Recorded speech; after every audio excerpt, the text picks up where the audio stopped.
Right, you ready? No. Yeah, too bad. Hey everybody, last week on Monday I put out another blog finally talking about my journey with Dr. Steve. And this being the 20th episode of the Stag Roar, I've decided to keep the reason that I went to Dr. Steve along. My better half, Alex Pole. That's me. Super excited. She's the one that's doing all the work for the last 31 and a half weeks. Hopefully about 7 or 8 to go. But any time soon. Now will be really good. We've been locked up inside all weekend because it's been scorching. But what else have you been doing this weekend, babe? Well, I think I washed it off, but I have been painting the kitchen. Is that what you're referring to? Yeah, when did you do? You say you had a Saturday off work, so that was exciting. I had a Saturday off, so I made candles with a friend. Who's your friend? Well, you need to plug the candles. Come on. God. Gemma, she makes candles. She's got a candle making business, and she had a workshop in collaboration with another chick who is starting an initiative, I guess, which is for people who have anxiety or like for people with mental health, and for them to go to workshops each month, I think it is. And that was the first one yesterday. My hair is really distracting. I hate that I can see it. What's up, Duncan? How's it Isn't going, that just mate? so nice? Seeing as Duncan's online right now, Okay. can we answer? Hi, Duncan. Can we answer his question? Something along the lines of, What was she? What were you thinking when you went out with me? Do we want the full story? Yeah, go for it. I'm think? interested. Yeah. I don't think we should. Find out how I got so lucky. This is a weird question. I don't know how to answer that. What were you thinking? What was I literally thinking? Yeah. Well, You saw we matched on Tinder. my awesome picture of me. I swiped whatever way, I don't know. Which is the way that you swiped? I don't know. I can't remember. And then after that, I went to America, and I didn't actually meet Ryan before I went to America. And I think I gave you my number on Tinder. Because I don't know why I did Facebook. that.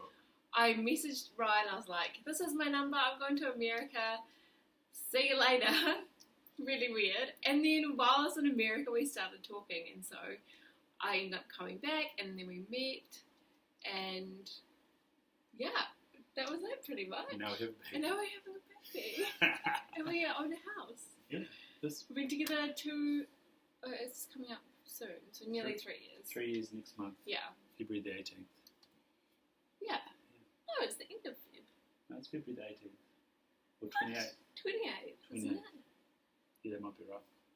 You came back. Oh, I don't know. You came back on the 8th. So that's when There's lots of 8s. That's when we met. Yeah. I'm just quite uncomfortable sitting here with this pregnant-ness, but it's fine. Do you want the deer for Oh my god, it's just so awkward. I'll just sit more forward, I think. That's a bit better for me. Yes. Okay. Right. So our first, Any other questions? none that have come through. I'm just going to eat that. Okay. So our first question is always, what did you do on the weekend? And we've said you've done some candle making. Candle making, kitchen painting. 2 lots of ice cream. Ice cream, that's what I was going to say. Duck Island. At their new store.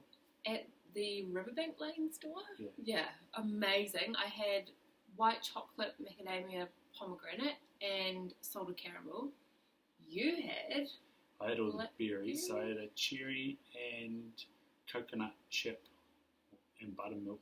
No, there was cherry, coconut chip as one. Yeah, and then I had buttermilk and plum. And then I had... Buttermilk and sour plum. Sour and plum. And then I also had boysenberry and sage. Was that right? I think was it blackberry sage? Blackberry and sage. Something like that. That was amazing. I would get that one. All very good. And then today we had a real fruit ice cream from Mona Vale. Yeah. Blueberry place, which was really cool. But it was too hot to drive, seriously. That was intense. I mowed the lawns, thankfully. It's like being in the Australian outback. Nearly got fried. Nearly got fried. Yeah, it's pretty hot. Okay, babe, so who's Alex poll today? Oh no, I didn't think you were going to ask me this question. That's not what your plans are this year. It's who are you? Because it's way easier than what do you do, because you hate that question. Everybody hates that question. Yeah, I hate that question. What do you do? It's so, like, I don't know. It just puts you in the box. I don't like it. It does. And I don't like what I do. So, hopefully no one from my work sees this. But I'm leaving in Feb and I'm not going to go back. So that's all good. Who am I today? It's so hard to answer because I feel different because I'm pregnant. I feel like a different person. So I don't, like, who I was last year is, like, different to who I am now. And it feels really in limbo. Yeah. Like, I'm not sure who I am. Yeah. Who's that had a good answer on your podcast? What did they say? But you're not them. I know, but I just, that's a tricky question. I just feel like... You were saying last night how you're missing purpose. Why do you think you're missing purpose at the moment? You say you're... Because I can't commit to doing anything, that's why. Like, I plan on going to the police force and I can't apply for that and do that. And I can't apply for any new job, or I can't start a business that's like a solid business, bricks and mortar business right now. And we're going overseas and we're having a baby, so I feel like everything is up in the air. Lorraine, and so I can't commit. Lorraine wants to see your bump. Oh my god. Do a side on. There it is. Hi, Lorraine. It's so big. And I've got 2 more months to go of this. I reckon there's another one in there. I reckon there's 2, but it's just hiding this whole time. So yeah. Yeah. There you go. Yeah. Who am I today? Oh, maybe it's something to do with changing, like going into a new season, or like what's the words? Transforming. You're like a butterfly. Yeah, I feel like that. Like I'm not, like what I am right now is going to change in like a couple of months when we have a baby, I reckon. So that's why it's really hard to answer. Just feel like I'm really low key and not committing to anything right now, and I'm just like, not nesting, but like hibernating, maybe. I think you're nesting. Renovated the kitchen. Renovating, I mean. That's why we tucked away in this corner, because over there is open cupboards and half-painted cupboards. Oh, you can see some of them out of the corner. Yeah. Yeah. Wow, I love it. Oh, thanks, Lorraine. You're so cute. So yeah, I think who I am now is a person who is transforming into, getting ready to embrace something new, go on a new adventure. So yeah, it's really hard to answer. Great. Now last weekend we were talking about going overseas and about the fear of doing that, and about trying to do something new and trying to do something that's not necessarily normal. Yeah. What do you sort of think about trying to do stuff that's not normal, and why do you think it's motivating for us to go there? Okay, that's a good question. I think if we just went along with doing what everyone else does, or people expect us to stay in New Zealand because we're having a baby, and when we say we're not going to do that, they're really surprised and they're like, that's going to be so hard. But I think it would still be hard being home all day while you're at work. And we're probably going to do that overseas, or even have more time together overseas because we'll be travelling and exploring. So I think that, you know, doing stuff that's out of the norm is really good because it helps you grow as a person, and you realise that it's just fear that holds you back. Yeah. You know, so I just think it'll be good for us with the baby, and there's probably no better time to do it than now. Yeah. And what's, 17 hours with a screaming baby? Seriously, we're not going to do like a long haul. I think we're going to go hop to Europe. Yeah. I don't think we should do that 17 hours. Well, we'll be from Bali anyway, so yeah, we'll see how that goes. Yeah. I think that'll be better. Yeah. Then Bali, and then somewhere, is there somewhere in between? Abu Dhabi or Doha? Oh my god. Yeah.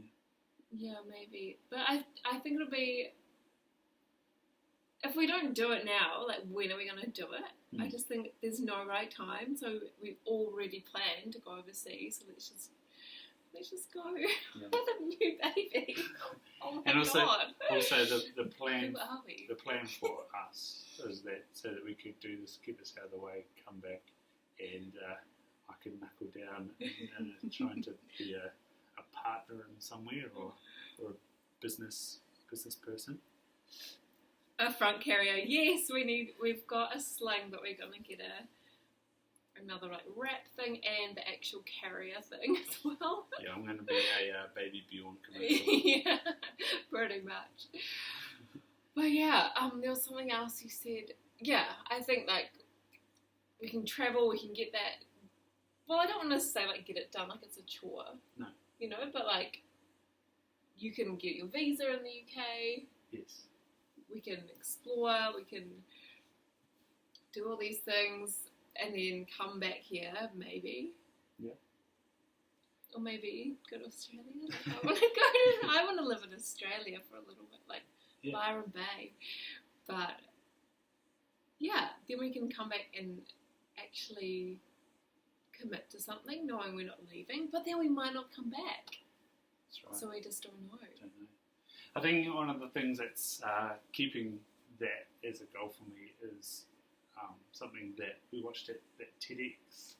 It was TED, but we watched TED at the movie Was it theatre. the movies? Yeah. And Tim first got up and talked about fear setting. And fear setting's around, well, what's the worst thing that can happen? Yeah. And the worst thing that can happen is that we have to come home to our house and to a job. Yeah, like what? We're not going to die. Like, that's what I always think. But did you die? But did you die? No. And I think, that if you think of it like that, it makes it seem more tangible as well. Sorry, Lorraine, the internet maybe not so good in Cambridge. Yeah. Or Christchurch. Yeah, Christchurch. Can't hear, but you both look happy. Oh, okay. Maybe it's the way I've got my phone. Maybe. Maybe that's better. I don't know. We'll see. Yeah, what else was I going to say then? I can't remember. My memory, the baby brain thing is so real, by the way. Yeah. My memory just like dies so fast. It's like a goldfish. Yeah, fear setting. Yeah. Making it more tangible. Yeah. And I heard that on a podcast lately, the Yoga Girl podcast as well. And how she just says, you just have to do it. Like, if you want to go live in a new country, just do it. And go from there and just see what happens. Like, of course you need money and like you need a little bit of something to support you. You can't just be like fully like flippant and just go and do this crazy stuff. But yeah, I think part of me, I'm like, oh my god, like we're gonna set up a nursery and have all this stuff, and then I have to pack it away and go overseas. Like, what am I gonna do? But then you can actually buy this stuff overseas too. Yeah. I think that's the one, but that's like, it's so new, like having a baby and travelling and needing stuff. Not that I need heaps of stuff, as I'm told all the time, but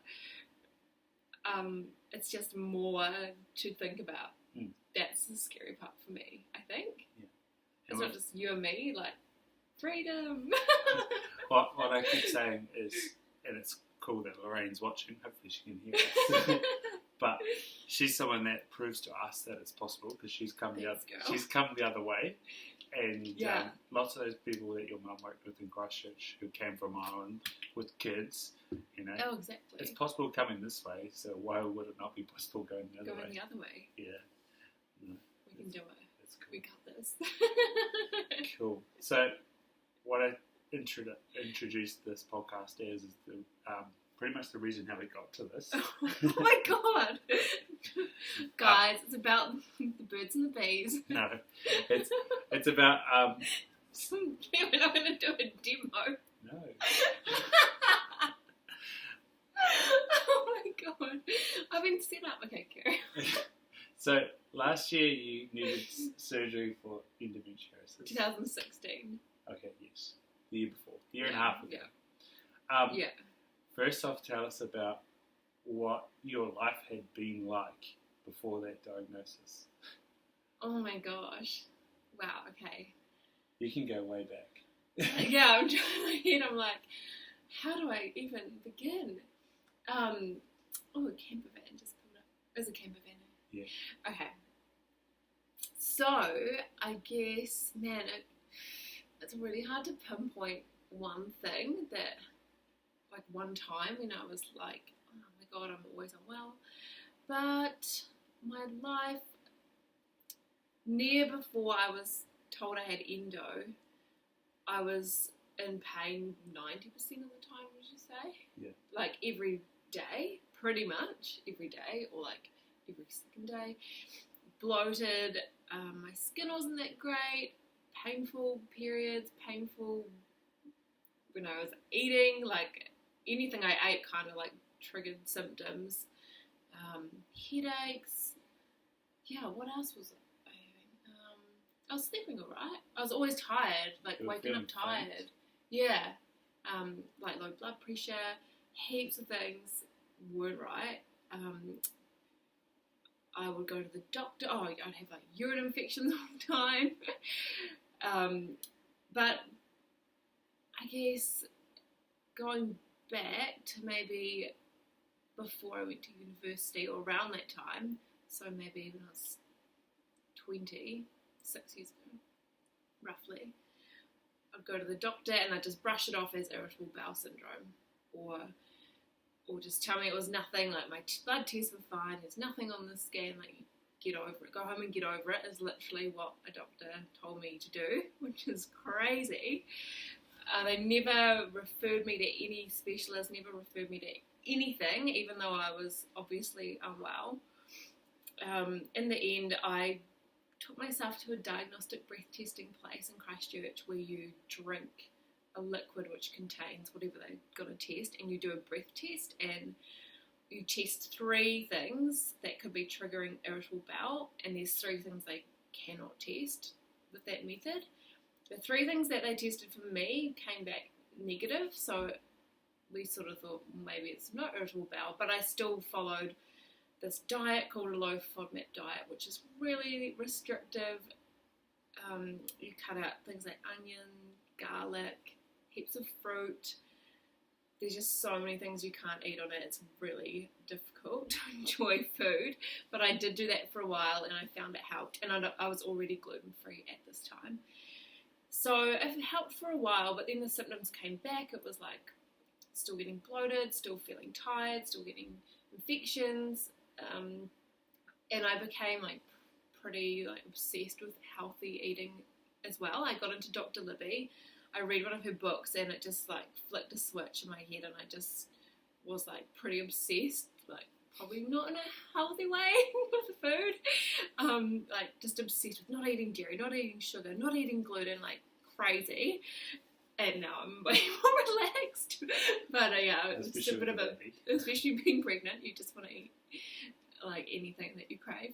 So you just kind of chuck those ideas out the window. Seriously. But yeah, I was like eating so healthy, and I was like trying to get my skin clear because I came off the pill after being on that for 7 years, and my skin went really bad, and like nothing was working, and the doctors weren't helping, and it was just like your mind just goes crazy because you know there's something wrong and you're feeling so sick, you're in so much pain, and you just cannot control it, and it's really horrible for your mind.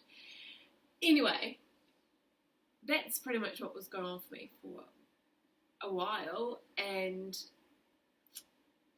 yeah, when was it like the turning point? It got pretty bad after I met you. Yeah, so I remember when I met you one night, you like coming out to the lounge. I think it was the middle of winter in Christchurch, and you were it was the middle of winter because that's when we met. And you said you were boiling hot, but you were freezing cold. I was lying on the ground. Yeah. I can't remember what happened. I got up to go to the toilet, and then I just like fainted and randomly fainted, and I was like shaking, hot, cold. I would also have random vomiting episodes in the middle of the night. I had 5 of them, and it was like I actually had mold in my system, and whenever I ate blue cheese, I would tend to have this happen. I think it was the overload of mold, maybe. I don't know. And I would wake up in the night and throw up and be fine the next day. So I had all these random things going on, couldn't figure it out.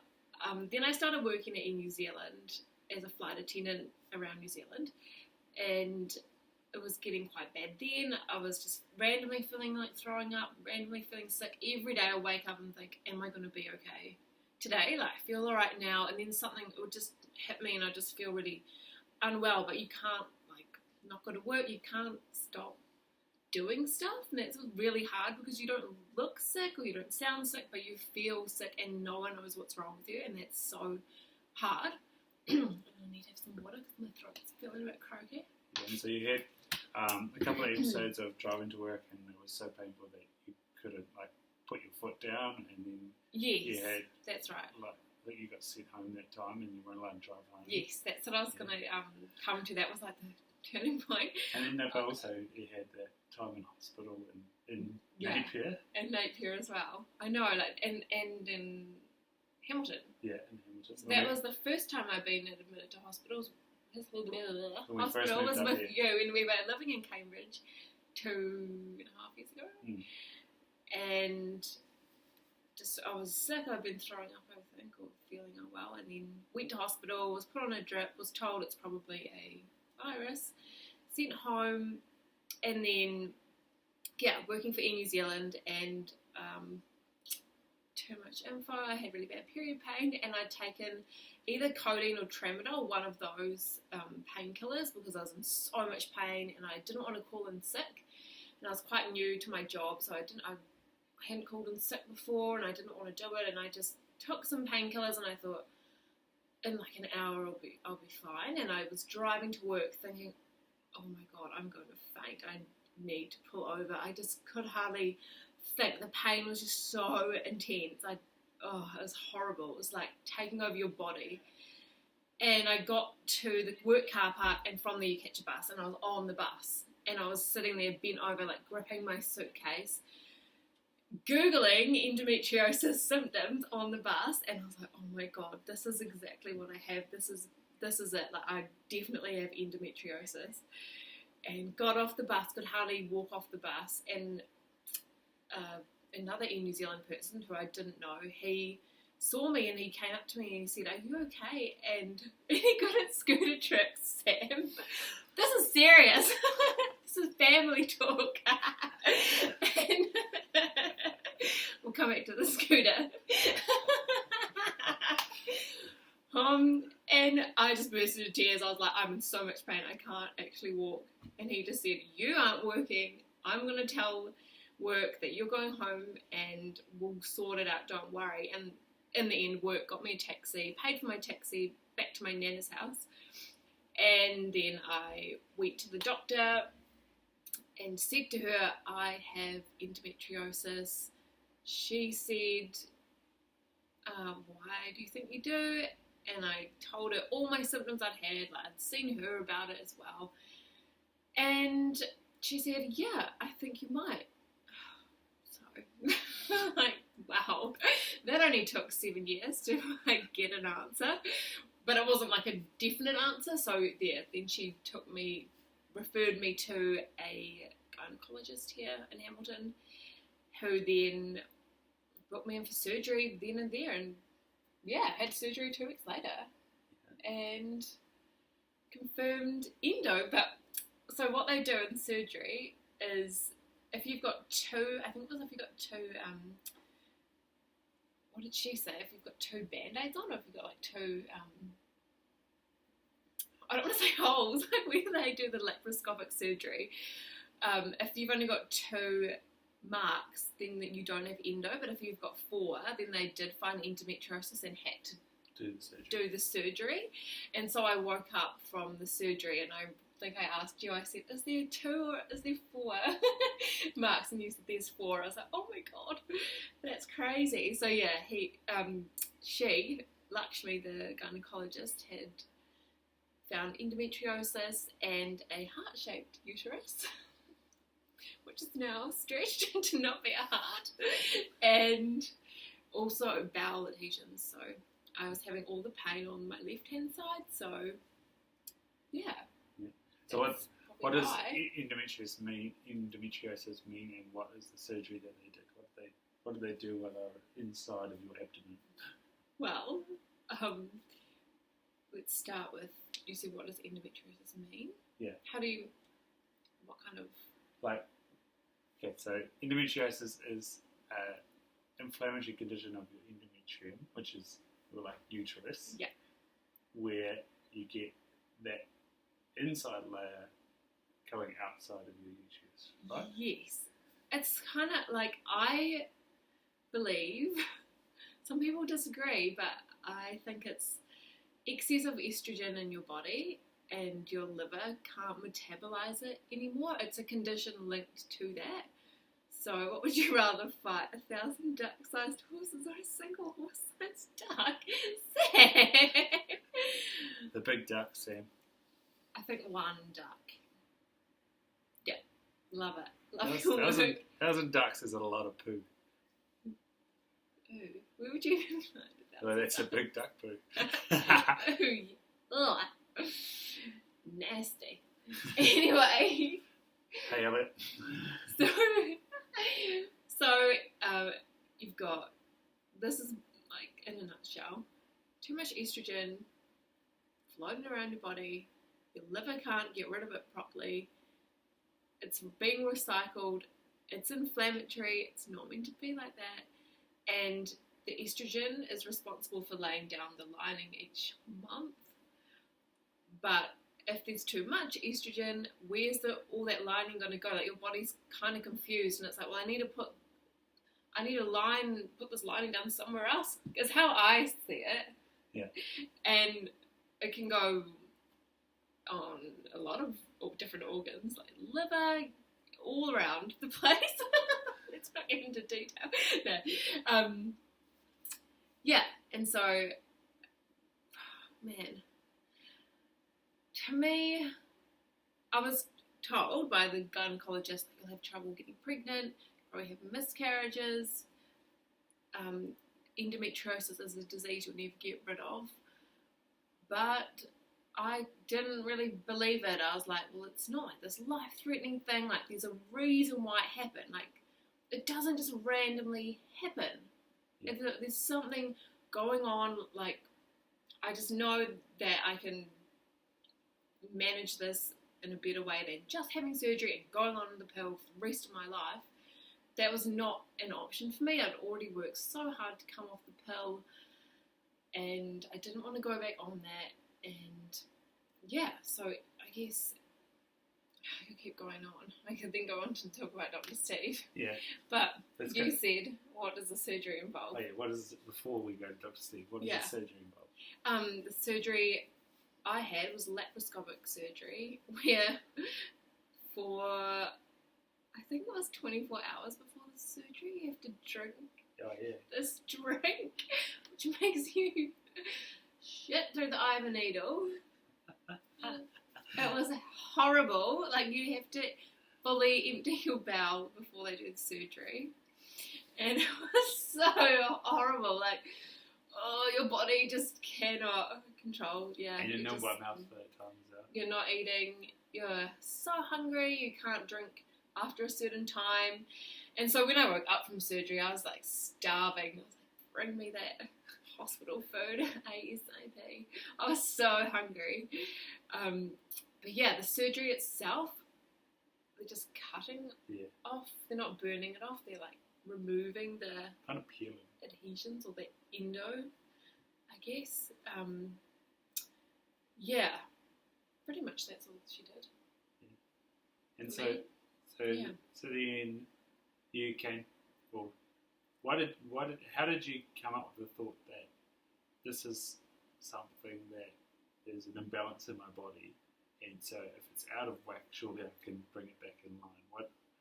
What do you know what it was that you had been reading, or what it was that made you think that? Like, there's stuff about it in Dr. Libby. Was it Russian woman or something like that? Russian woman syndrome has it, but I knew it's a flying foot and it's really annoying. I don't know. I knew I didn't want to go back on the pill, and I didn't want the Mirena, and I couldn't have one because my uterus wouldn't fit one. But I think it's because I had previously read Dr. Libby, and I was like, I don't think it's the other book, the pink one. The pink? It's in the study. But I think because I was already so like far into health, like eating well and exercising, and didn't want to be on medication, that I just felt like there had to be a solution, or I had to try another way first before just treating the symptom, not the cause. Yeah. That's what it is. Yeah, that's why. So I knew that surgery didn't actually, it just removed the endometriosis. It didn't actually stop and why it lots was of people there. need surgery again as well. That's pretty common. Lots of people have surgery again. I didn't want to have surgery again. And what she said to us as well was that it's likely that in a couple of years you'll need surgery again. Yeah. But if you get pregnant now or in that time, then you might not need it. Yeah. Yeah. So, yeah, I just, that's just me. Like, that's how I felt about it. I mean, people can do what they wish. My way that I did it isn't like the right way, but it's worked for me. So that's what I'm pretty stoked with the result. But yeah, I just wanted to try and avoid going back on the pill because I didn't feel so great being on it. Yeah. And I just didn't like the idea of it for myself. Yeah. And I didn't want to just accept that, like, oh, like, woe is me, I have endo, my life's over, I'm not going to try and do anything about it and just get one opinion. Like, you need to get more opinions, you need to explore your options, and there's just so much you can do. Did it also help that, like, that was the first time that you got the actual diagnosis of it, and then so it's like, well, so what can you do about it? Is that a good... Yeah, it's like, well, now I know, like, what I'm working with. Now I can, like, move forward, and I know I don't have cancer. Like, that would be in my head all the time too. Like, have I got cancer that they haven't found? Or, like, I was just so unwell all the time, and it just drives you crazy. But then to have that answer, and then you can kind of work with it and be like, right, like, why did I get endometriosis? What triggered it? Can I remove that out of my life? See if it makes a difference, and then go from there. Yeah. Lovely. So what did you do? Dr. Steve. So I had already heard about Dr. Steve Joe, who is an integrative practitioner in Hamilton, and what that means, he is a GP. He's not a crazy witch doctor. He's actually a doctor who studied for a very long time. Did obstetrics as well? He's done obstetrics. Delivered how many babies? Delivered like 1,000 babies. Yeah. He's done something else. I can't remember. But yes, he is a GP. He was your classic GP before he started doing integrative medicine. And he's done surgery, he's done all that stuff. And he he's of Chinese descent. He got into traditional Chinese medicine, I'm not sure when, but he got into that, and how could he integrate conventional medicine and the traditional Chinese medicine. He started figuring that out, and now he does applied kinesiology, which is like muscle testing, which sounds really hairy, and it feels like it when you're getting it done, but it works, and he has an 85% success rate, and he sees people across the board, like children with autism, people with cancer, people with endometriosis, people with skin issues, digestive issues, athletes. He works with athletes for adrenal fatigue, stuff that, like all the stuff that he found for me, no test, no blood test, no doctor ever diagnosed, ever found, and he's treated all these things, and I feel amazing, which is crazy. Like the only people who have actually found, I don't know, like they've sort of found a lead on something which could be triggering the endo, have been people that do like hands-on things with you, like a chiropractor, osteo, another massage lady in Gwangana told me I should not eat gluten. I could like feel it in my back, all the tension and the inflammation, which is probably endo as well. That's also a story that Ben Warren tells. That's how he started getting into naturopathic nutrition. Because he went to an osteopath and they said that you're gluten intolerant. Yeah. It's so interesting. There's something like you have sciatica. Yeah. And like it's something to do with the way that sciatica or sciatic nerve is around your, like how it feels, or how it like responds. It's so interesting. But yeah, once you keep getting like people who use their hands on you, I guess, and do treatments with their hands, seem to find, I don't know, like it might sound like really crazy, but I had so many blood tests and scans, and I went to hospital twice, and it was just like no answer time and time again. Like, blood tests actually looking in, like, they're the wrong, are they the wrong test for what you're trying to find? What I'm trying to say. Yeah. It's like, it's just so closed, I feel like, or it just doesn't cover enough. You're looking for markers within a certain parameters. Yeah, you can explain that. Yeah. That's what I want to say. Predetermined parameters, and if you fall within those parameters, then you're good. Yeah, exactly. So, like, if your iron levels are really low, but within the parameter, don't worry. We'll wait till you're out of that block, feeling like shit, and then we'll help you out. It's crazy. But like diabetes, all these people that bad. have their HbA1c in the 40s, and they get told, watch your blood sugar without any information about what that means. It's like, how do I do that? And then when they're 50, they're alright, now you're on metformin. Gotcha. Boom. But yeah, I know there's like, I don't want to offend anyone, I know there's like a time, place for doctors. Absolutely.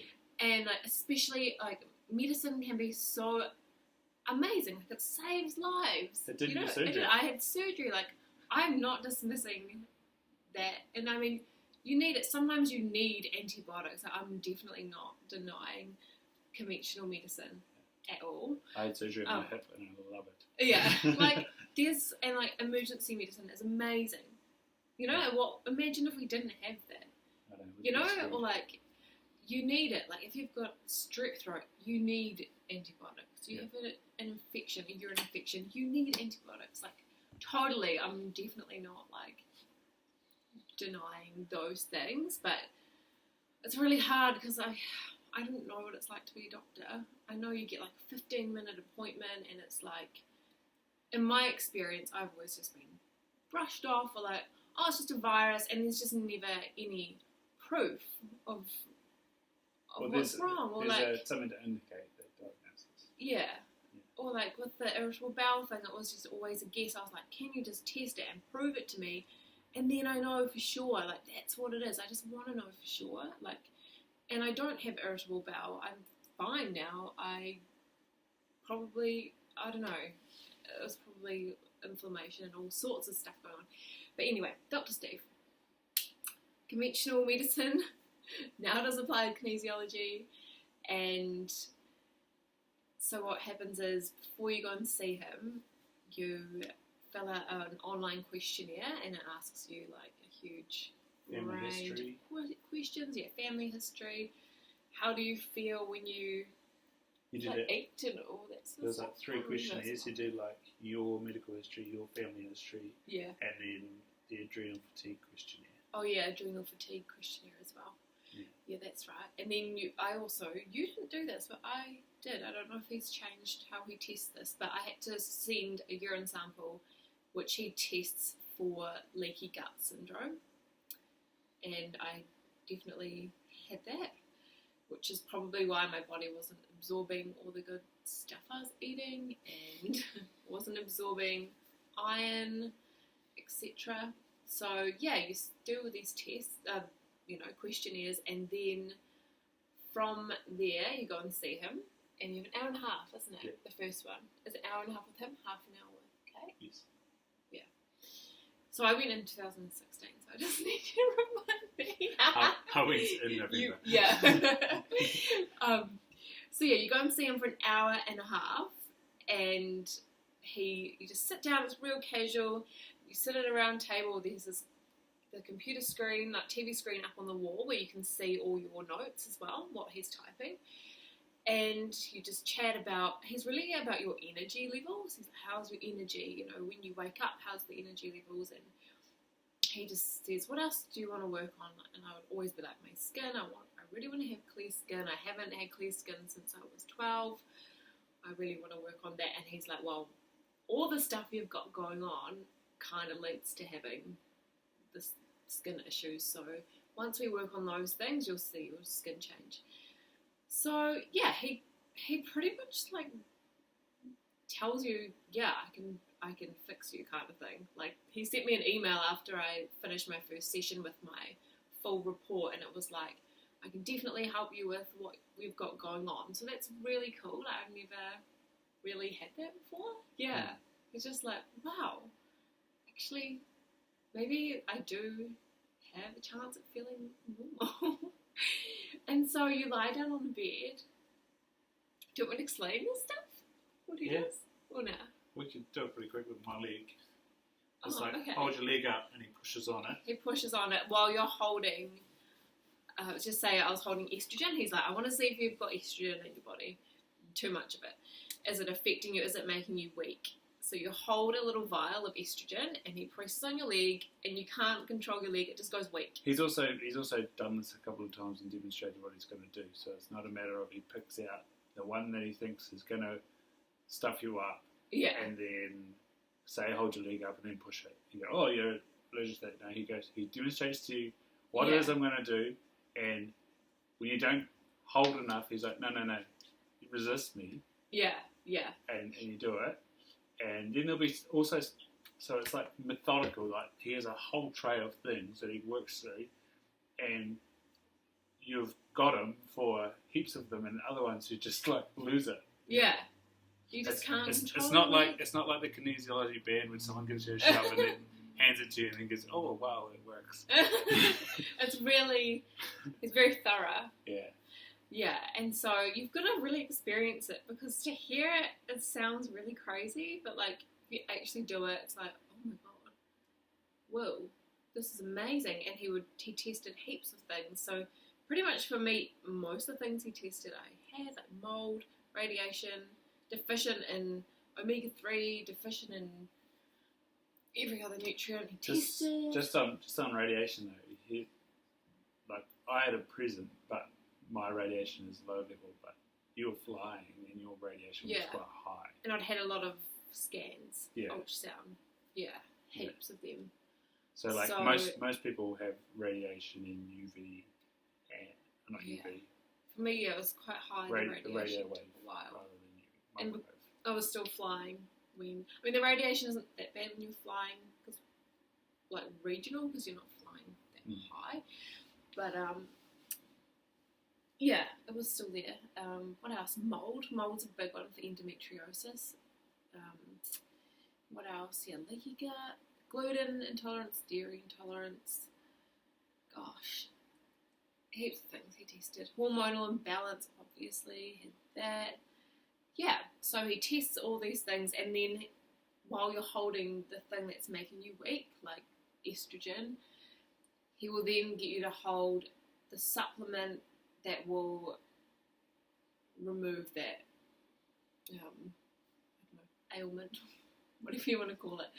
And he tests a bunch of different supplements while you're still holding that thing, and then he finds the exact supplement that will work for you. He's not just like, oh, you got too much estrogen, here's one pill that I give to everyone, take that for a few months. Like, it's really specific. And it's like practitioner grade supplements. It's the good stuff. And it costs a fucking fortune. So you know it's good. No, but people can be a bit skeptical about supplements. It's by Metagenics. Yeah, Metagenics, MediHerb, and he also prescribes protein powder. He prescribes New Zest and two other ones. Douglas Pharmaceuticals and another one. Yeah. So yeah, he gives out vegan protein powder. That's mostly because really good. He gets people to go gluten free and dairy free for that month anyway. Especially if they got a leaky gut. Yeah.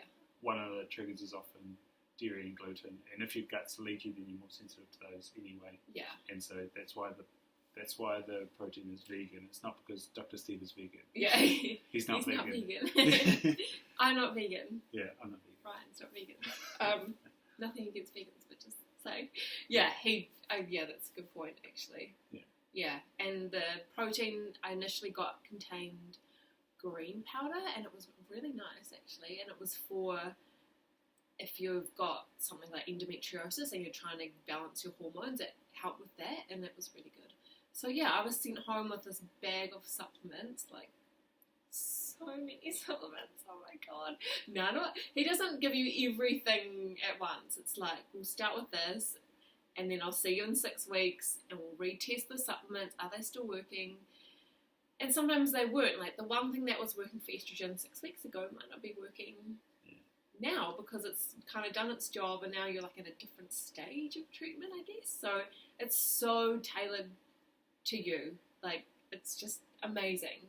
And I went for 8 months, and he told me, be really careful when I'm finished with you, because you'll get pregnant really easily. And he wasn't joking. How long did it take you to clear away the mold? How bad is the mold? Oh, the mold was really bad. Like, I lived in a mouldy flat in Wellington when I was studying, and the mold in the house was like pretty horrific, like abnormally bad, like furry green mold on furniture, on clothes. Like, it was really horrible. And so the mold for me took, was it like 3 or 4 months to go? And that was when things really started to turn around as well, eh? Yeah, like initially you still feel the same. You're like, oh, when am I going to feel better? And you sort of feel a bit worse. Cough yeah, like I had this cough, and he's like, oh, that's from all the that's what I had as well, candida. Yeah. But also when you took the mold away, the candida kind of took its place. Yeah, and you get this horrible cough, and you've kind of had it too, eh? Not too bad. And I just had this cough, and Steve was like, oh, it's from the candida bacteria kind of leaving the body, or it's kind of like your body reacting to them being stirred up, I guess, in a way. Yeah, what was I saying as well for that? Mold, yeah. It was really bad, and I took charcoal, and I took this other drink called Questran, and it's like glue kind of, and I had to drink it 3 times a day, and you couldn't eat an hour either side, so like, you kind of commit to this guy, but it's so worth it. And yeah, I would just keep going back to him every 6 weeks. The first appointment, if anyone's interested, cost me $1,122. So I was pretty serious about getting better. That included the supplements and the appointment. And half an hour to talk about your diet. And half an hour with his nutritionist, Kate, who's also doing applied kinesiology, and you can see her instead of Steve, and it's like a more probably affordable option if you don't have something too serious going on. Like, yeah, if you've got digestive issues. But I guess you could go to her for anything. I mean, she might say you should see Steve. Yeah. But yeah, I've had friends see her who have found it really good as well. So yeah, keep doing the nourishing eating thing. I don't want to say healthy eating. And just took the supplements as told, as directed, and that's all I had to do. It was pretty easy. Do you think? Yeah, it is. Yeah. And then you start feeling good. Like once, as you were saying, like once the mold, I was like, oh, I'm still not feeling like 100%. He'll be like, well, once the mold has gone, then the estrogen levels will come down and the leaky gut will sort itself out and the candida overgrowth in your gut will sort itself out. And then, yeah, it would all kind of fall into place. But it sort of was like domino effect. Yeah, like one thing leaves and then, yeah, continues. So, yeah, and he said once you're done, you'll know when something has come back, you'll know you're not feeling great, and you'll know you need to come and see me, and B, if you go through a period of being really sick or like really stressed out, you'll probably get like the leaky gut back. It's just kind of how it goes. Or like being pregnant, you're probably gonna get leaky gut. It's just that's just how it kind of comes about. So yeah, he's like, you're good for now. Like you should be fine. And if I need anything, I can email him and they post the supplements out. But you kind of need to be patient for that to happen. Yeah. So you did that last week. What did he send you? I got 3 new supplements. Yay.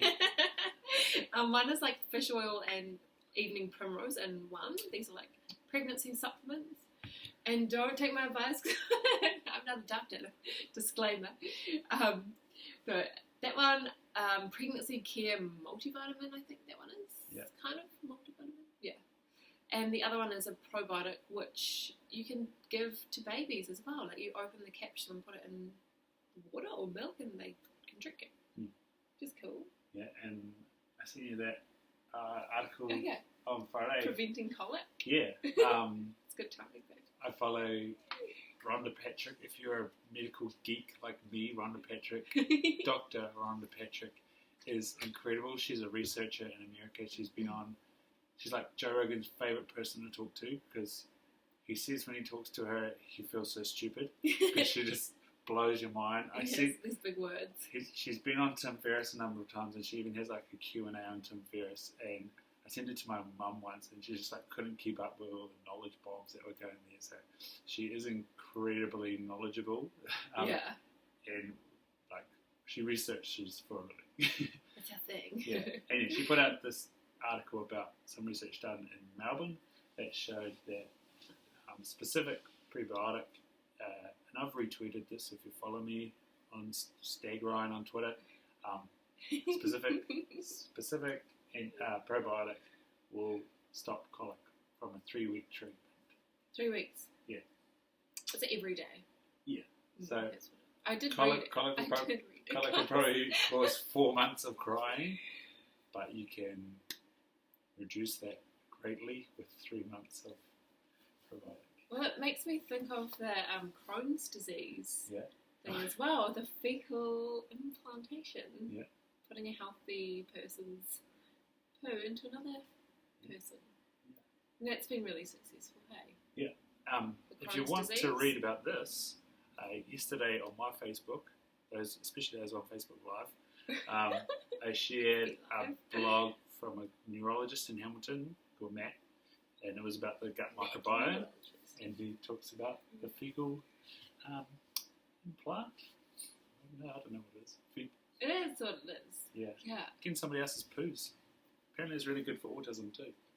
Yeah, well then it comes back to the gut, like the mind-gut axis, and how the health of your gut kind of determines the health of the rest of your body. But I say that about the liver too, so...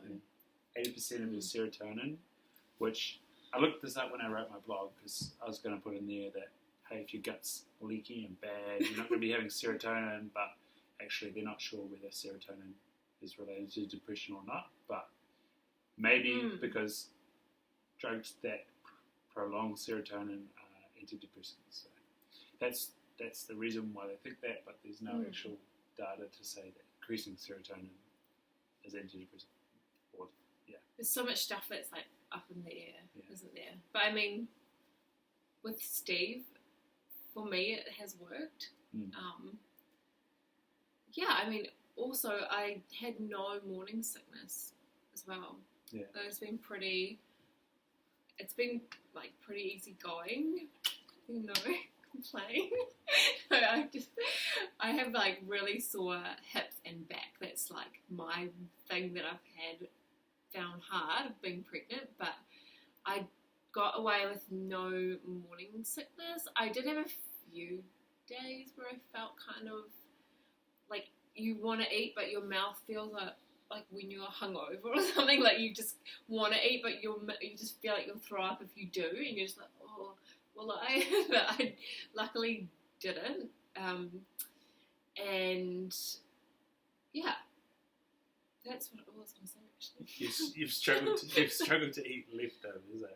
I struggle to eat stuff, like leftover stuff, or like I've kind of gone off chicken a bit as well. Like I wouldn't eat as much meat, and just eating the same thing in a row, like just say we have leftovers from yesterday's dinner, I'd feel weird about eating that. Not because it's leftover, but like just the same food. It's like your body wants heaps of variety or something.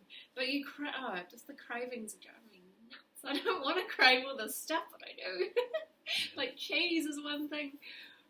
I just want cheese and crackers, or like bread. Yeah, gluten-free bread. Grilled cheese. Of course, it has to be gluten-free. Of course, I have to crave something that's like $10 a bloody loaf. Come on. Or like pad thai, or just like, sorry, I'm just watching a dog that's running around up there, which I think is not meant to be running around, but anyway, it's their one. Anyway. So it's just there. Oh, so long. So that's another thing. I don't think it was luck that I didn't get morning sickness. I think it was from seeing Steve, and like I didn't have, like, imagine if I had all that mold and inflammation and the endo and the leaky gut and adrenal fatigue I also had. Imagine if I had all that and was pregnant. Like, your body's just taking so, oh my god. Oh, the guy's there. Your body's just like, would just be sucking so much out of you. Like, you're growing a baby and having all that inflammation. I would have probably not been that well. No. So I think that seeing Steve and not having that and then getting pregnant was quite good. But yeah, he's amazing. Yeah. What about your experience with him? Are we going to be going too long? No. we can upload this all good. So you talk about adrenal fatigue, and so I talked about this in the blog, which is stagrun.com and .com. And basically how Steve said to me about the adrenal fatigue is that it takes less for you to release cortisol, and so it means that you react to stuff easier. When you're doing exercise, you go from a nice efficient metabolism of burning fat to needing to burn sugar and creating lactic acid and raising or lowering your pH faster. So then you end up tired quicker. And like, it was something I noticed when I was training, that after like about 30 or 40 minutes, my heart rate would just start to climb, and I'd just get buggered all of a sudden. I was like, what the hell? And I sort of pride myself on age. Probably. Maybe that's why. It's not age. But that might be why when people get older that they put it down to age. But in fact, it's because they've been under so much stress from their day to day that their adrenals are just so fired up that whenever they try and do an effort, it like shocks their system, with being short of breath, and yeah, then they saw the next day because their body went from being nice and cruisy and a good metabolism to producing lactic acid and lowering their blood pH, and so then their muscles were sore. And so that's what I reckon. You just don't recover properly. Yeah, and anymore. And so the last 2 weeks I've been doing my squat program every day. I've been getting up and recovering awesome. I went a little bit heavy yesterday, and I thought, I won't be able to train today, but actually feel good as. But the key thing with the adrenal fatigue was to actually not go out and do the cardio, and so you found that quite hard, because before you saw Steve, you were trying to do Kayla Science, which is awesome training. Yeah, it's high intensity interval training. Okay.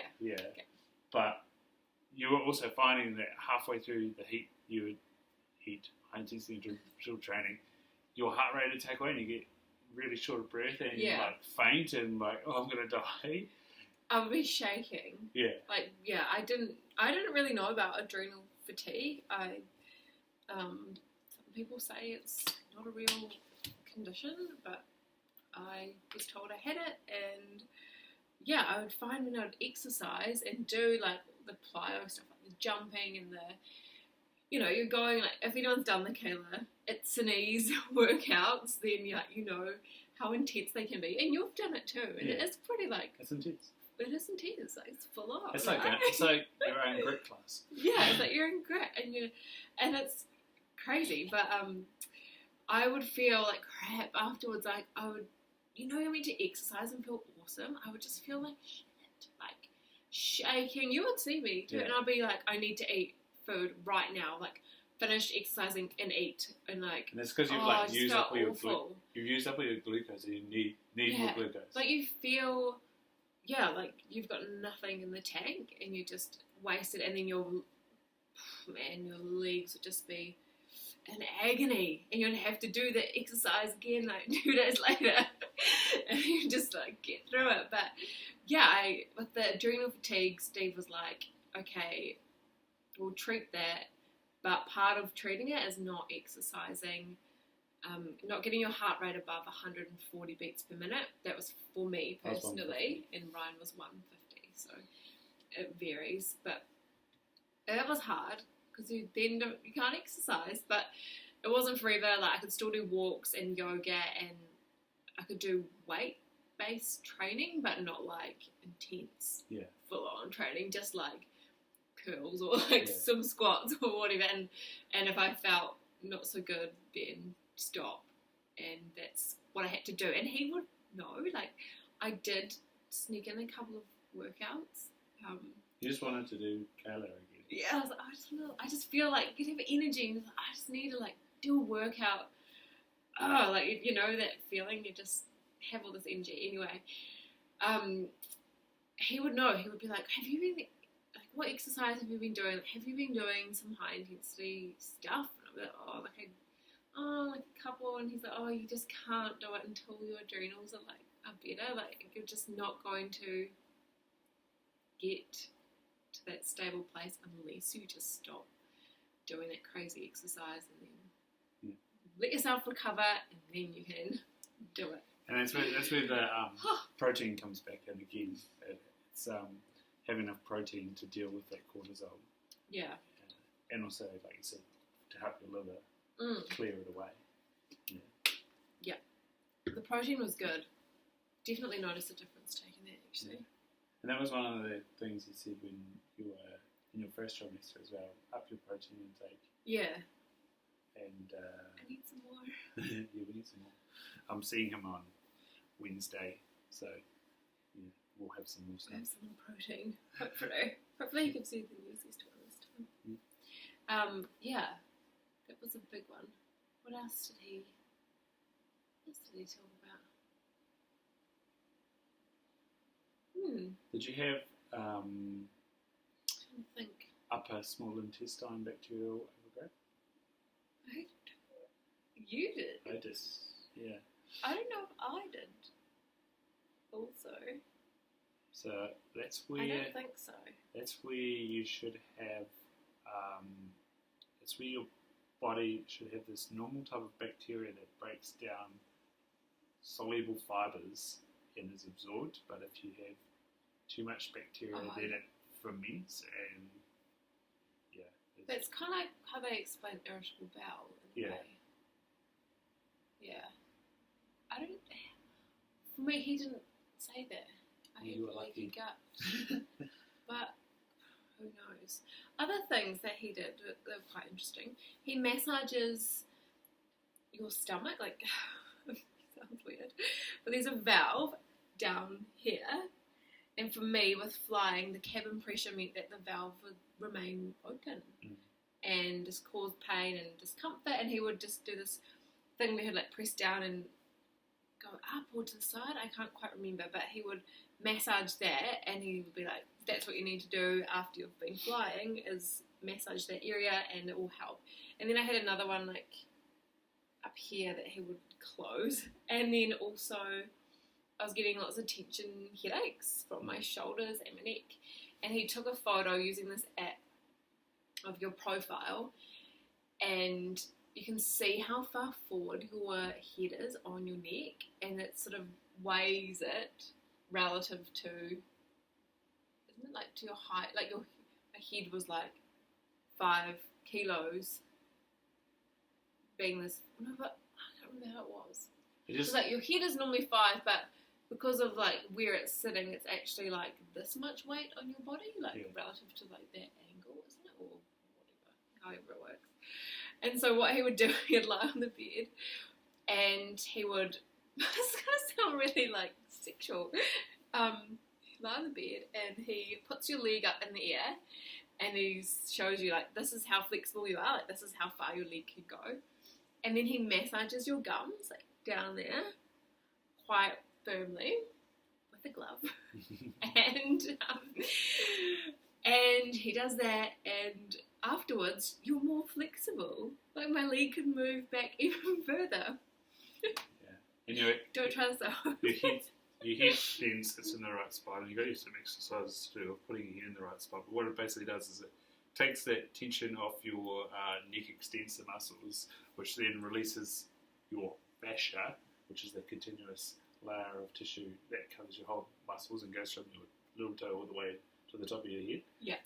And so by doing that massage, you can release those muscles and release the fascia, and then your hamstring becomes more flexible. There we go. Yeah. That's why. So he does that too. You know, he did it to you as well. Yeah. It was really good, and it's quite sore. I'm looking forward to hopefully he does it again, because I think my fascia might have been getting tight in the end. Oh my gosh! So what else have I got him to do?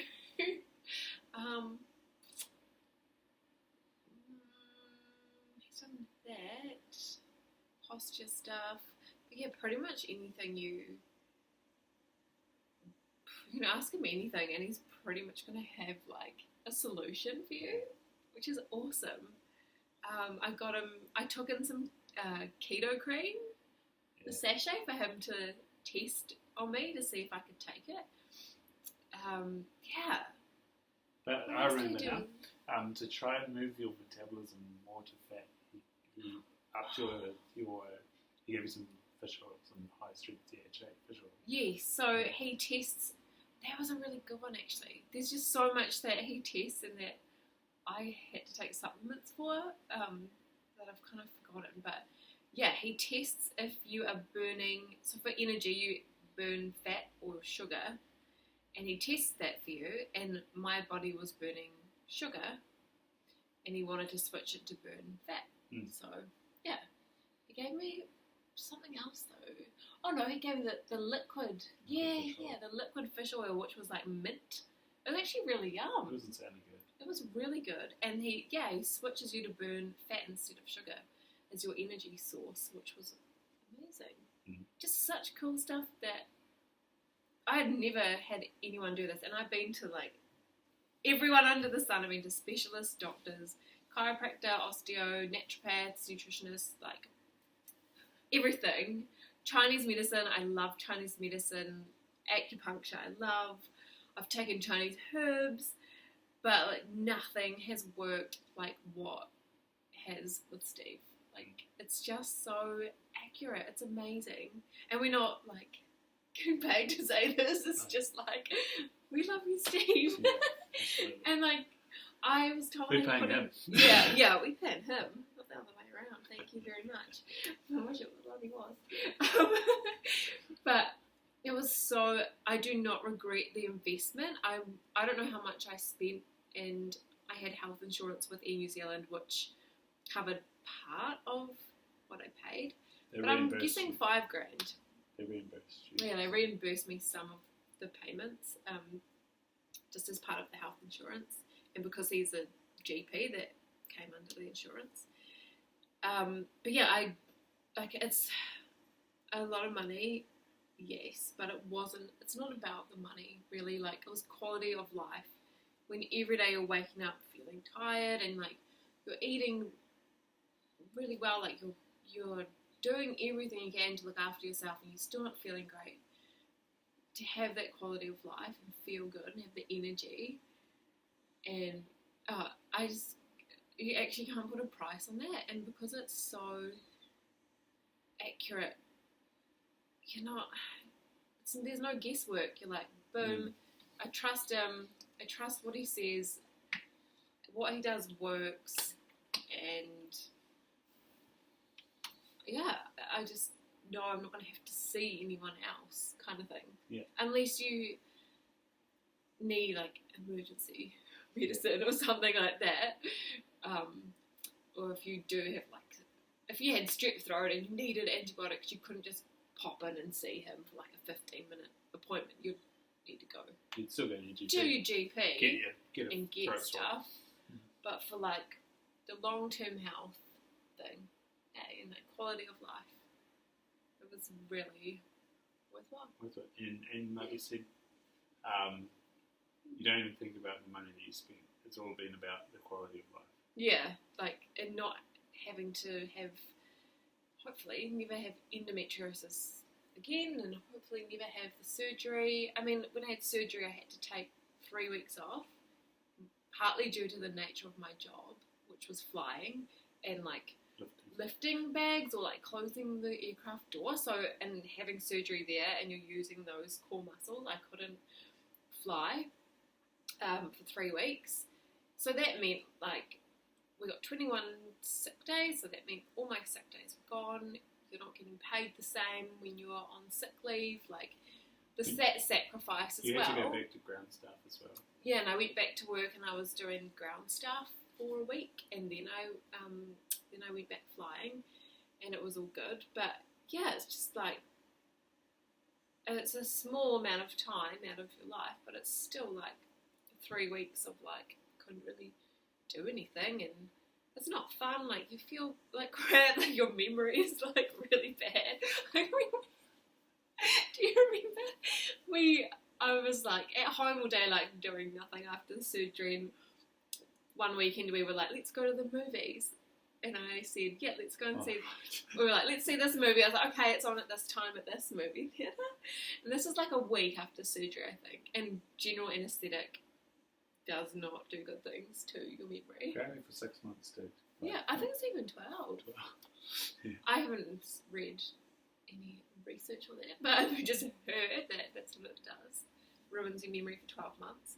But yeah, we turned up to the movies to buy tickets, and the movie wasn't even on at that cinema.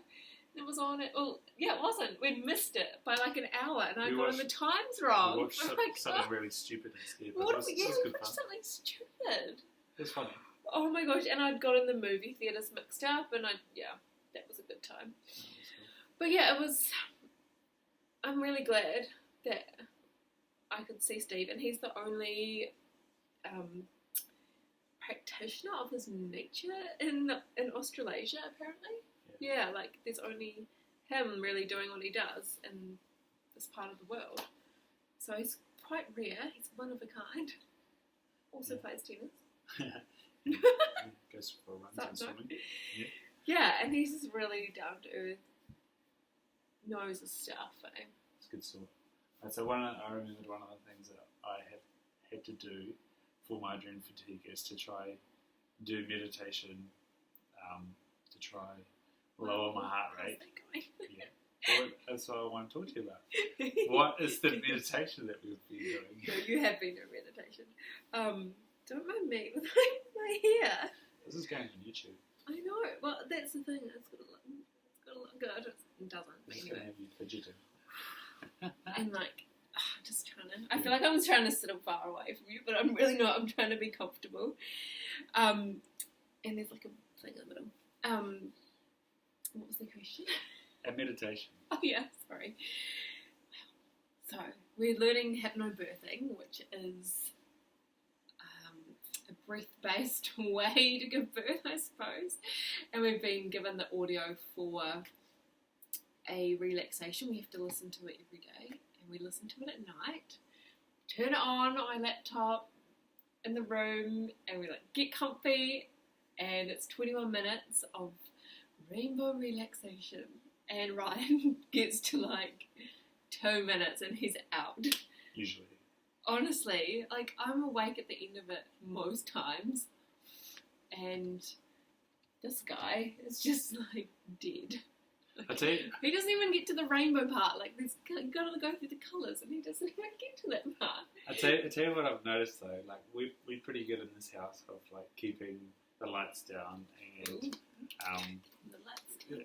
Because we're trying to get our bodies ready for sleep. Yeah. And we had that candle from your Nana, which was really good, and we had that candle from Bentley, from Gemma, and soon you're going to have a new one, thankfully. Yay! And so that was really good to have for brushing your teeth instead of turning the lights on and bombarding yourself with light.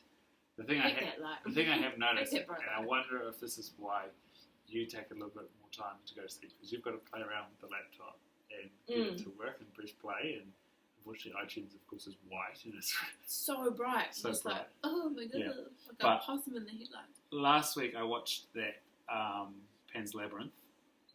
Oh yeah. If you know Spanish, it's probably a good movie for you. Otherwise, you got to read the subtitles. But no, it's a really cool movie. I think it's like a Spanish folktale, and despite the movie being quite gruesome, I won't spoil it, but anybody out there who's seen it will know that it's quite gruesome. Apparently they show it to kids. It's like a form of torture. No, it's to show kids about the afterlife and death. I'm pretty sure that's the purpose of the folktale. Anyway, I watched that last Sunday night, and that was one of the nights where I heard the whole meditation. And then on Tuesday night, after recording the podcast with Patty, I was up back and forth doing the podcast, and that probably raised my stress levels a little bit. And then also on top of that, that was also the day I found out that I'm doing Pecha Kucha this month, so I was also thinking 1,000 miles an hour about that. And again, I heard the whole rainbow meditation, but I think that that preparing for bed. So all that stuff accumulated, you couldn't go to sleep. Have a good sleep. Yeah. Whereas the days we were really disciplined, keeping the lights down. So disciplined. We eat as early as we can, which is sometimes hard when you finish work at 8. Yeah. But when we do that, have that time to relax. If I can lie on the Shakti mat and chill out, stretch or read. That's where no light. Yeah, I think you're out. You touch the pillow and it's you probably just walk in there and just touch it and fall asleep standing up. Seriously, it's ridiculous. I wish I could do that. I've never been able to do that. But yeah, the relaxation, I say I'm awake at the end of it, but I have fallen asleep 3 or 4 times halfway through it and just been out to it and had a really good sleep. Or kind of woken up and it's still playing and I'm like, oh, is it on repeat? It's still going. And then going back to sleep. It does work. Yeah. And we'll use it during the birth as well. So it better bloody work. Yeah. It's supposed to be good. Lots of people rave about it, and it's written about as that "Oh baby, book talks about how the people that she's delivered babies for that have been through hypnobirthing have usually had a really good experience. So. Yeah, they have found that. So first time doing this, so hey. We don't know. Like, we don't know what we're doing. To be honest, like, I have these ideas about how it's going to go, but, like, I know you have to be open to calmly meet whatever turn, what did she say? Whatever turn your birth shall take or something. Got the affirmation down. So on meditation and affirmation, what do you do at the start of the day, babe? What do I do at the start of the day? Yeah. The other affirmation, you mean? Well, that too. Yeah, I've heard you do that too. What do I do at the start of the day? What are your... Do you have like five things I'm referring to that. Yeah, 5 things that you go through? Well, to be honest, I haven't done it like every... I used to do this every morning, but I haven't been as consistent. Why is that? Because you just don't sleep at night, do you? Yeah, because I don't sleep, and I'm so... My back is sore, my hips are sore, and I just end up sleeping in and then taking it slow and then start work, and I work from home, which is really good. But yeah, normally, like, there's a morning routine called the Miracle Morning, and there's Life Savers, and the Savers are the acronym for what you do. So S is silence, A is affirmations, V, get your pen and paper out, people, write this down. V is visualize or visualizations. The E is exercise, and it could be like you might do 5 press-ups. You don't have to do like a full-on workout in the morning when you do this routine. You could just do like something really small, like stretch, like downward dog, or some squats, just something short and sharp. So there's E. The R is read, and the S is scribe or write. So you could write your affirmations down, and that's 2 things done. Yeah. And then you could sit in silence, kind of meditating, like listening to music, which isn't really silence, but you're like sitting there and not doing something, you're just being. You could then go from that to visualizing, or you could be visualizing while you're in silence to like as part of the meditation. So you can kind of combine some of the things together, because I know it sounds like this big list, and you can actually make it integrate. Yeah. So that's what I like to do in the morning. Like I like to do the writing with my journal. Yeah, you always journal. It's really good. And you talk about like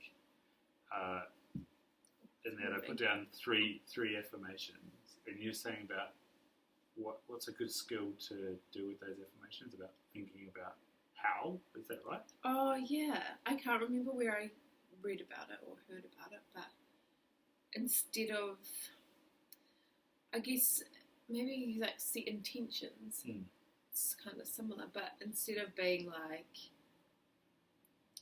I'm a good person, might be your affirmation, or I intend to be a good person today. It's kind of like, well, how are you going to be a good person? Like, how do you show that outwardly, or how will another person perceive or see that you are intentionally being good? Like, for example, you could be looking out for your workmates. Like, maybe you buy them a coffee, or I don't know, something like that. Yeah. I'm not sure. Is that good? Yeah. Or maybe you don't always... Maybe your partner is annoyed because you leave your shoes, like, in the doorway, maybe. And so you decide, you intend to start putting your shoes away. That could be a thing. You don't do it. You put your shoes away. Like, this is not... I'm not taking a dig at you. Yeah. Luckily, we are both very OCD. Neat freaks. Yeah. I think one of the things I... Poor baby. I'm talking to the phone and the screen. Yeah. One of the things I put down is 3 things I'm grateful for, and I talked about this with Dom a wee while back in one of their episodes, Dom Batiste. Yeah. And when I write down those things that I'm grateful for, I also try to think about how during the day I'm going to show that gratitude to those things. So like that's cool. Especially for the podcast, it relies on being connected with people and connecting to people and bringing them value. And the podcast is not about me; it's about showcasing the awesome thing that somebody's done. Cool. Yeah. And so when I will write down I'm grateful for connection or connectedness, I'll do that. One, to be grateful of it, but also, like you say, as an intention to say that today I'm going to go out and connect to someone and show them and tell them that what they're doing is great. Oh, that's nice. And so nice. and like, I like that. It's like if you see beauty in someone, speak it. It's like that quote. Yeah. But be careful in the current climate. Why? Well, you don't have a problem, but men having a problem. Why? Men? Yeah. The current climate of Oh. Yeah. You can't just go around saying, "Oh, you look great." Oh, right. Okay. Yeah, I see what you're saying. Picking up what you're putting down. Putting down. That's right. That's good. Yeah. What else? With Steve, Dr. Libby. Oh, yeah, that was right. Dr. Libby. Anything else? Why do you love Dr. Libby so much? And what? Oh my God. You mentioned Gwyngarna getting a massage in Gwyngarna. How did you end up in Gwyngarna? Dr. Libby, I read her Rushing Woman Syndrome book. My mum had borrowed it from a friend, and I read it and I loved it. It just really clicked, like the way that Dr. Libby explains everything. Mm-hmm. And then I was really into her, and I bought a cookbook, and I've got like 4 of her cookbooks now, and every other book. But almost. But I decided when I read the book that I wanted to do what she's doing, and I haven't done it. I'm not doing it, but maybe one day I'll get there. I messaged her and I said, how could I be doing what you do for a career? And she got back to me and said, mentioned a few things, and Gwyngarna was one of the things she suggested I do. And it's a health retreat in Australia. You can volunteer there for 5 weeks, and the 6th week you are a guest as your form of payment for being a volunteer. Who owns it? Some famous... Is it... Hugh Jackman? The name... Is it Hugh Jackman? It potentially is him. Oh, no, Eric Banner. No, I don't think so. He's got another one, I think. It's Green Red. Anyway. So I went and I did the Gwyngarna thing, the volunteer program, which was amazing. Highly recommend.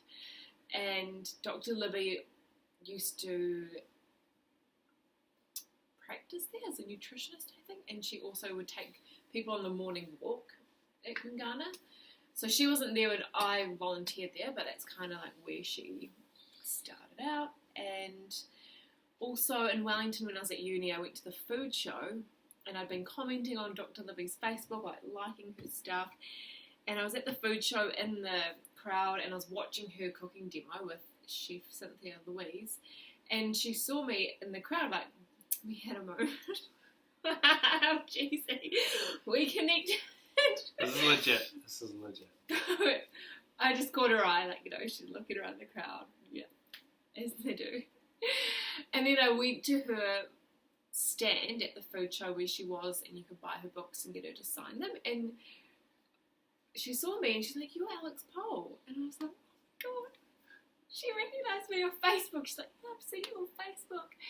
Thank you so much for coming. Like, what are you doing here? Like, enjoying it?"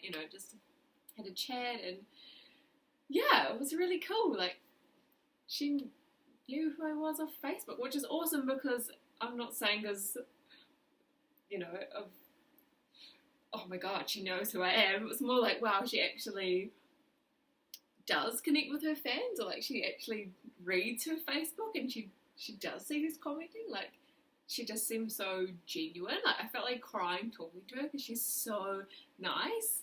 And you've met her. Like, we've been to her 2 Hamilton speaking events, and gone up to the table where she's sitting and signing books. And we bought some books last time, and both times she's been like, Alex, how are you going?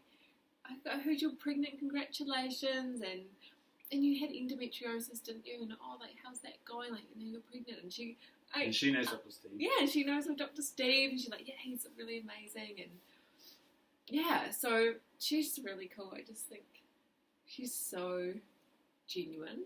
She really does care about people. That's what I'm getting to with her. That's why I love her.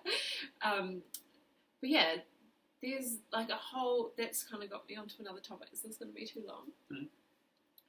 It's like there's this whole collective of people who are all getting into, how would you describe it? Like integrative health or holistic health? There's like Ben Warren, Dr. Libby, Rob Wolf.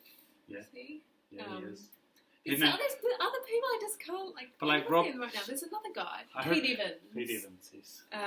His podcast is very, very good. Pete Evans. And Pete Evans is going to be interviewing Dr. Libby soon. Oh, that'll be cool. Yeah, Mark Sissons. He's another person. There's just like in the States. So many people like that now, and they're all well known. But like Dr. Steve is so undercover. Like you don't hear about him. I just want to make him famous. I do. I feel like, Steve, can you like write a book? And he was going to write something for my endometriosis blog, the Endo Journals, actually. Yeah, which hasn't happened yet, but we'll follow up. But he just is so undercover. He hasn't done any speaking things, I don't think, and he could be so. But he doesn't need the fame. I'm not saying those other people need it, but he's like, if he like put himself out there, he would not be able to keep up with patients because he's already fully booked. Yeah, like you already have to wait to book an appointment, which will be 3 months or more away, kind of thing. Like he would be inundated. I think the awesome thing about him as well is that he loves what he's doing and he loves helping people, and he's one of those people that loves researching and knowing about stuff and Steve is. And applying what he knows and help people. And so that's why I probably where he doesn't want fame. Yeah. Because that would take away from his purpose and what he's doing every day. I think that's why you also feel like so inspired when you sit in the room with him, because he's so happy in what he's doing. Like you always say, do you love it? I'm like, do you love your job, Steve? And he's like, yeah, I really do. Yeah. It's really cool. He's like, I love my job. I never want to retire. It's so rewarding. It's so satisfying. He genuinely loves it. And I mean, learning the applied kinesiology, it took him 5 years to learn that. And he's like, I'm still learning it. Yeah. I'm still, and he goes to Australia to do the course in a specific topic like adrenal fatigue. And now he can treat athletes. Like he wanted to focus on athletes who had adrenal fatigue. Was the next thing he was going to do when I was seeing him. So don't know what else he's done since then. But yeah, he's just so humble and like it's just what he's meant to be doing. When I was there in November, he said he'd been working with a lot of triathletes. Had he? Yeah. So he's in the right place. It's a pretty hard event, and like when I was talking to Tim, his key thing was metabolism, and that was the first thing that Steve said to me about. It's like you want your metabolism to be burning fat, not creating an acidic environment, because especially on an Ironman, jeepers. God, yeah. It's like pretty grueling stuff. But yeah, I don't know if you Googled him, I don't know if you would really find much. You'd find his website. Yeah, you'd find his website, which is kind of strange. Like, there used to be more info on it. I feel like there's not. I haven't looked at it for a while, but basically if you want to go and see him, you just send them an email and then they'll tell you, yep, we're taking people at the moment, or no, we're not, and you can go on the waiting list, and then you can choose urgent, a normal or priority. We've got a normal, priority, urgent appointment. Yeah. So there's 3 tiers of appointment. I think it still works like this. And they vary in price depending on what one you choose. And I think if you chose like a non-urgent one, it's like 3 months to wait. Maybe Ish. 6. 3 or 6 months. I chose a middle one, Same here. Priority one, which was $750 then. Yeah, that gives you any idea. But yeah, he doesn't. I'm like surprised. I'm kind of glad he's kind of hidden secret. Yeah. Hey. Maybe not now. Maybe not now, guys. Yes, because my podcast gets so many listeners.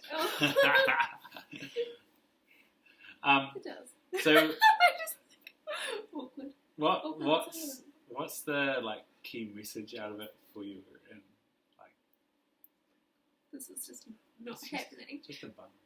Ask me a question, babe. What's the key takeout of like your lifestyle before Steve and what you now think of? You know, what it is you're doing. Like you said, you're trying to do everything to optimize your life. Yeah. But you just couldn't get on top of some things, and like. You mean like I was like really like into the food thing? Or? Food and exercise and meditation and yoga and stretching and. Okay, so I was doing like all this stuff and still not feeling great before seeing him. Yeah. Like, and now what's changed from that? Or? Well, so like, you thought, well, you were healthy. Who wins in a fight, a taco or a grilled? A taco. Is that sexual? A grilled cheese sandwich. A taco. Why is it? A fish taco. Why does a taco win? Let's leave it at that. Why does a taco win? Just does. I don't know, because it'll really... It'd snap, but they just break. No, because it had... Oh yeah, it would be like... I reckon a stuff... Oh no, I'm not even going to go. It was like stuffed taco, but... No, but hey, grilled cheese sandwich. I reckon. But 51st dates, do you prefer sausage or taco? I haven't seen this movie. Sausage or taco? Oh, right. But that's cheese sandwich. There's no sausage. Yeah.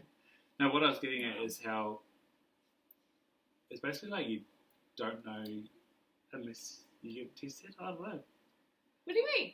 Or like there's more to testing your health than a blood test and stuff, isn't there? Yeah, I think so. In my experience, there is. Yeah. But and you were also, saying about like how... There's also so much that medicine doesn't even know about. And it's, yeah. I'm not an expert. I'm just speaking from my experience. But yeah, like always my blood tests would come back fine. Yeah. Which I wasn't fine. It's just like how I feel from what I've had is like they assume something's wrong, they test the assumption is not confirmed because the test just comes out negative, and then it's like, or what they've assumed is confirmed because the test is negative or whatever. It's like, you don't have cancer. Oh yeah, you don't. Cool. Well, what do I have? I'm not going to find out, you know, like it's like they do it. It's hard, like, just from my experience, this is, like, it's just like, they're not doing the right tests, or they're not, the method's been in place for so long and it's not working, but, all these doctors going to go and learn applied kinesiology. 5 more years. You know, like, I wish they did, like, if people in hospitals did applied kinesiology, man, you could be diagnosing, but it's too... Hospital's not the right place for it, though. No, it's not, and it's too niche right now for, you know, that you wouldn't get the right treatment. You need like an hour, and you need, and it costs money, and it's really hard. Like, I wish this kind of stuff didn't have to be so A, expensive, B, hard to access. And also I wish it was normal. Also, and the commitment to doing it is quite, you know, on top of the financial commitment, doing it, taking the supplements, not intensive exercising, eating the right things, you know. It's hard, like, It is hard. I mean, luckily, yeah, eating healthy. Sometimes, I don't like saying eating healthy, like eating, I don't know, looking after yourself, eating a balanced diet, like lots of fruit and veggies and whole foods is, yeah, I think good. What am I trying to say? I'm trying to say, like, then you've got a base to then add the supplements. Like, sometimes eating right is not enough. That's what I'm trying to say. It's not enough, but, like, if you were not eating right and you had all those things wrong, you're going to feel like crap. But, like, for me, avoiding dairy and blah, blah, blah, didn't stop this endometriosis coming. I needed more. Like, I needed something more to be done. But because I was eating, like, consciously and, like, trying to do the best I could and try and, like, get on top of whatever was wrong, because I was already eating in that way, my body could, like, receive the supplements better, I feel. Or, like, it was, like, a good baseline for them to take supplements and supplement a healthy diet, not, like, replacing a healthy diet. I think also the cool thing about having it diagnosed and treated is that you're not on those supplements forever. Yeah, you're not doing that forever. Yeah, it's not like taking a medication. Yeah. Every day for the rest of your life. It's about putting your body back into place so that your healthy lifestyle promotes like your well-being. Your body can, like, receive it, I guess. Yeah, like, that's a good way to put it. And, like, so in your case, the mold was pretty much blocking everything. And then on top of that, you had leaky gut, so you weren't absorbing anything. Yeah. And then I'd be told I had low iron levels. Yeah. On a blood test, which was true. Yeah. But the doctor would say, I can give you these iron supplements, but you're probably not going to absorb them anyway. So it was like, well, why would I? Like, what's the point, kind of thing. Yeah. But then seeing Steve, he never gave me iron. He just fixed the leaky gut, and then my body started absorbing iron from my food. Yeah. But I mean, there are some things you need to get medication for, as we've said. Yeah, absolutely. I think, like, if you have depression, yes, it can be helped with supplements and, like, treating your gut and eating healthy, but and moving. You might need the medication first to sort of help you, and then come off it by seeing Steve, like, for example, or the pill. Like, you might be on the pill, you want to come off it, but maybe just be on it and then slowly come off it with help from Steve and, like, supplements. Yeah, I think don't take our advice and stop taking stuff and be like, I'm going to Steve, and then go and see him. That I don't want to misinform people or anything. Like, always get help to do stuff. But yeah, that's right. And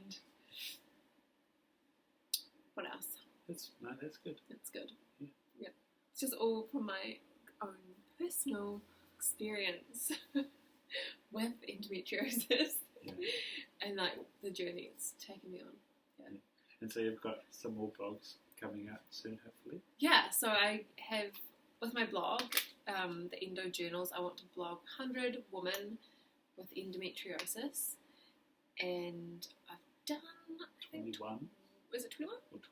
Around 20 mark. And I need 80 more, but I'm going to write one too. So I've got a couple of people.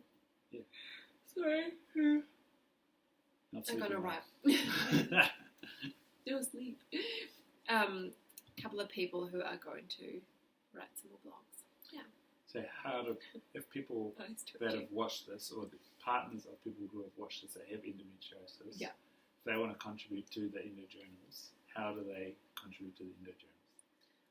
Well, give us a like on Facebook. No. Go onto Facebook or Instagram, and you can leave a comment there or message me off there. Yeah. Can they? I don't know. Can they email you from the blog? Oh yeah, there is a contact form on the blog. Yeah.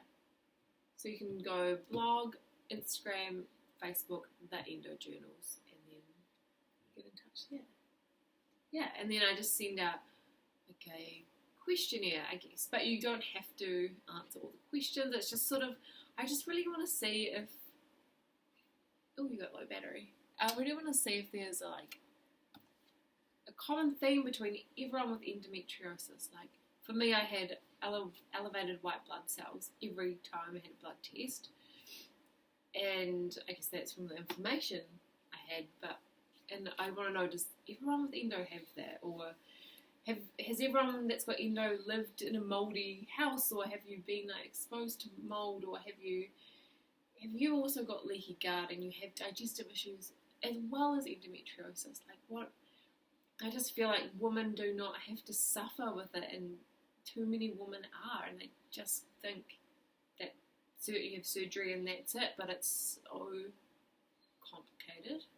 It's a really complicated disease, but it's because it's kind of new, or they're just really looking into it, and they have recently at like an endometriosis conference in Australia found that mould is linked to endometriosis.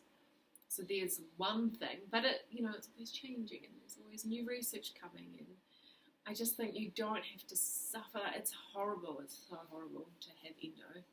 You're basically the pain, and I just feel like you don't know. You're basically creating an N equals many sample, aren't you? So right. Your story is your story. Yeah. And anybody out there that has endometriosis, their story is their story. Yeah. And like you say, it'd be great to have 100 stories and see, well, what are some common things that we've got with 100 people with endometriosis? And so that's when someone ever does research, they need a thing to look at in isolation. Yeah. And so you need to kind of get a story to develop a hypothesis, so then you can look at, well, hey, is it actually this thing? And usually that thing's not the whole thing, but is this something that could contribute to the story of endometriosis? And like lots, research universities have the ability to look back at medical data of large numbers, and so if they've got a small number of, hey, these people, out of this group, these people had this, so then they can go into a database and search up, well, how many people had that, and then from there they can go, well, that might be worthwhile to look at. They can look at an animal model, but they can look at an animal model and look at the mode of action of this, I don't know, pathway or whatever you want to call it, or thing that promotes it. And so then they, like I say, then they can create research and they can confirm what they found in the data, which, it takes a long time, doesn't it, to accumulate that and kind like, of information. That's what we're talking about with Grant Schofield, is that this people-driven N equals many research is, and that's the beauty of blogs and social media, is that you can create an N equals many and present it, because in the case of endometriosis, it's something that currently medical common practice is bandaging stuff. Like, you've got plenty of girls who have had 4 surgeries and stuff. Stag roar. Yeah. The storage is now full. Oh. Yeah. So that's the blog. Yeah. The Endo Journals. Yeah. .com. Or at the Endo Journals, or just the Endo Journals on Facebook. Yeah. Yeah. Got it. And then your Alex Poll. Yeah, that's me. And that's pretty much all my social media. Yeah. It's Honest Organics, but I don't really need to do that anymore. Yeah. That's there though, isn't it? You posted the other day. It's there. It's a business I started, but it's a whole new life. I think there'll be another podcast, maybe podcast number 40. We get Alex back on board with the baby. Oh yeah. Maybe we don't. Maybe not. We could do a baby reveal. Guys probably don't want to see that. Yeah. Probably don't care. And those listening probably don't want to listen to crying. A baby crying. Yeah. No. Fantastic. What would you like to leave people with, babe? Oh, okay. It's a big moment. I think don't let actually I think you need to focus on quality of life. Yeah.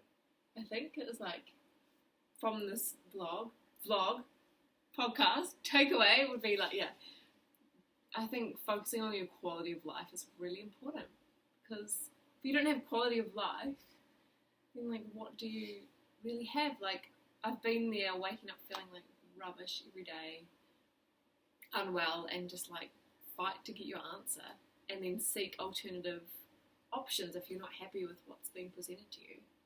And I think, like making your health a priority is really important. And it's hard to say, but try not to let the money side stop you from having a good quality of life. Because if you ended up with a serious illness like cancer or I don't know, dementia, like I don't know, there's like so many things out there. Like can you really put a price on your health then? Like you don't want to get to that point where you're actually like really sick, dying, and you can't. You're like, man, I wish I had just like prioritized my health, invested in seeing someone like Steve and like sorting it all out, and then I could just live my life. But I'm not saying that's a guarantee. Yeah. Seeing someone like him, like, of course anything can happen, but yeah, it's just quality of life. Quality of life. Awesome, babe. That's what I'm going to leave you all with. My pearls of wisdom.